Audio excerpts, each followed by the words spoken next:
সবাই কেমন আছেন? আশা করি সবাই অবশ্যই ভালো আছেন। আর আমি আমার পরিবার ভালো আছি। আজকে কাউকে না বলে হঠাৎ করে চলে এলাম মাসি বাড়ি। এসে প্রায় সন্ধ্যার পরে এসে দেখি এদিকে পূজার যে নাম কীর্তন শুরু হয়ে গেছে, সেজন্য প্রথম থেকে ক্যামেরাটা অন করতেই পারিনি। আর এখন ক্যামেরাটা অন করলাম, এখন একটু বিরতি নিয়েছে 2-5 মিনিট। আর এটা হচ্ছে আমার মামার মেয়ে, আমার ডুপ্লিকেট, মানে আমার জেরক্স। হঠাৎ করে কেউ দেখে বুঝতেই পারে না আমি কি ও। যাই হোক, এখন আমি প্রত্যেকটা মানে ফ্যামিলি মেম্বার বা মাসি বাড়ি সবার সঙ্গে, মাসি বাড়িতে তো এসে মাসি বাড়ি সবার সঙ্গে পরিচয় করিয়ে দেব। আর ভিডিওটা অবশ্যই সবাই দেখতে থাকুন। একটা নামের দল, ওনারা নাম করছেন। কিছু সময় বিরতি নেওয়ার জন্য আমি ক্যামেরাটা অন করে আমার বন্ধুদেরকে যাই হোক দেখাতে পাচ্ছি। মাকে এখানে নিয়ে আসা হয়ে গেছে আর পিঁড়িতে বসানো হয়ে গেছে। আর এদিকে পুজোর যত সরঞ্জাম সব কিছু ঘর থেকে বাইরে নিয়ে আসছে। আর কালী পুজো আর একটা মেয়ের বিয়ে, সবাই বলে সমান কথা, তো সত্যি সেটা সমান সমানই। কারণ অনেক কিছু আয়োজন করতে হয় কালী পুজোয়, সেজন্য অনেক দিন পরে গেছি, সেজন্য সবাই তো আমার সঙ্গে কথাবার্তা বলছে। আর ওখানে মাসির বাড়ির আশপাশে সবার সঙ্গে আমার খুব ভালো পরিচয়। মাসির বাড়ির ওখানে আমি কিছুদিন থেকেছি, সেজন্য সবার সঙ্গে খুব ভালো পরিচয় আছে। আর এদিকে আমাদের যে মাসির বৌমা, তার দিদি, ছোট বৌমার দিদি এখানে ভোগ বানাচ্ছে। আর এখানে যে আমার মাসিমা এনি। আর তারপরে সোজা চলে গেলাম খাওয়া দাওয়ার প্যান্ডেলে। এখানে সবাই খাওয়া দাওয়া করছে, সেটা একটু ক্যামেরাবন্দি করে নিলাম।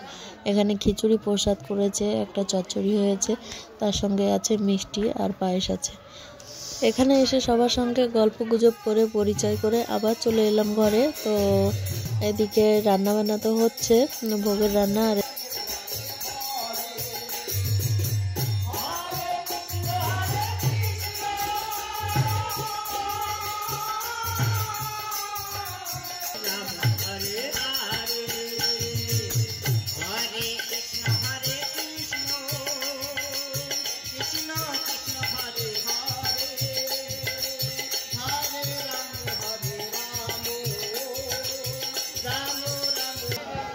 বেশ 1.5-2 ঘন্টা যাওয়ার পর আর এদিকে তারপর চলে এলাম খাওয়া দাওয়া করতে। এখানে একজন দিদি, একজন দাদা, 2-3 জন আমরা সবাই একসঙ্গে এলাম, এসে বসে গেলাম। আর খিচুড়িটা দিয়ে দিল। খিচুড়িটা এত গরম ছিল যে খিচুড়িতে হাত দেওয়াই যাচ্ছিল না, হাতে খুব গরম লাগছিল। আর তারপর যাই হোক আস্তে আস্তে আমরা খেতে লাগলাম। আর খাওয়া দাওয়ার পর্বটা সেরে নিয়ে তারপর যাবো আবার ছোট ছেলে খাওয়াবো।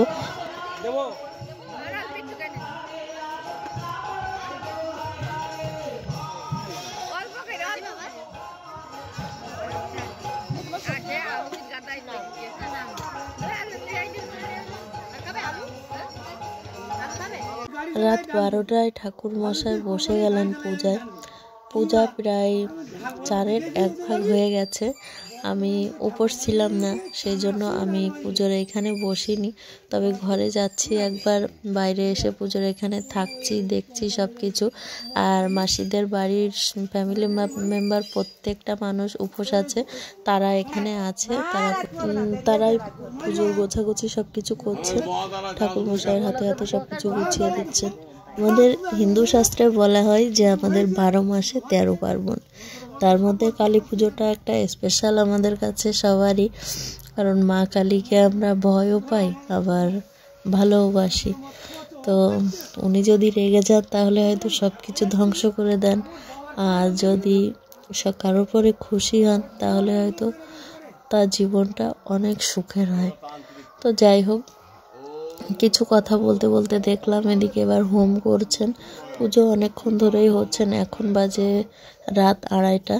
তো হোমের সব কিছু গুছিয়ে নিয়ে এবার ঠাকুর মশাই এখানে বেলকাঠটা ধরিয়ে দিচ্ছেন।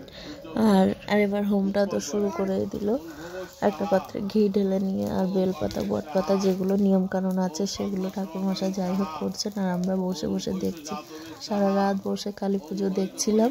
আর একটু একটু করে ছোট ছেলের দিকে খেয়াল রাখছিলাম। ও একবার উঠে আবার কান্নাকাটি করছিল। সে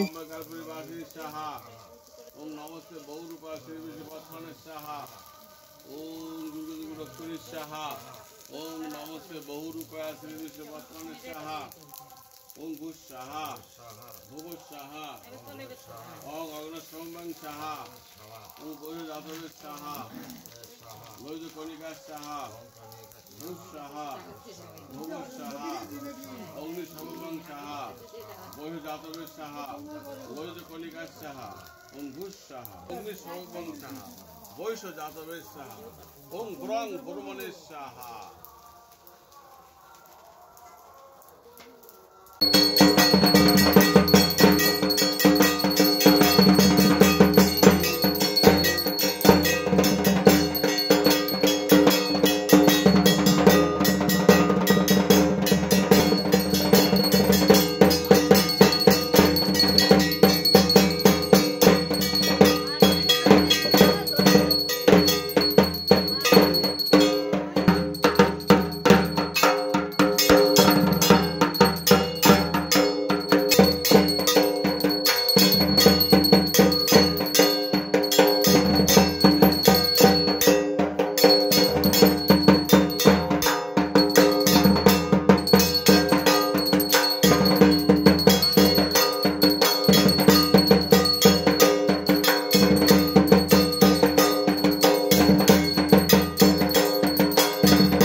ভক্তের মঙ্গলার্থে একবার হরি বলো, তাপসার মঙ্গলার্থে একবার হরি বলো।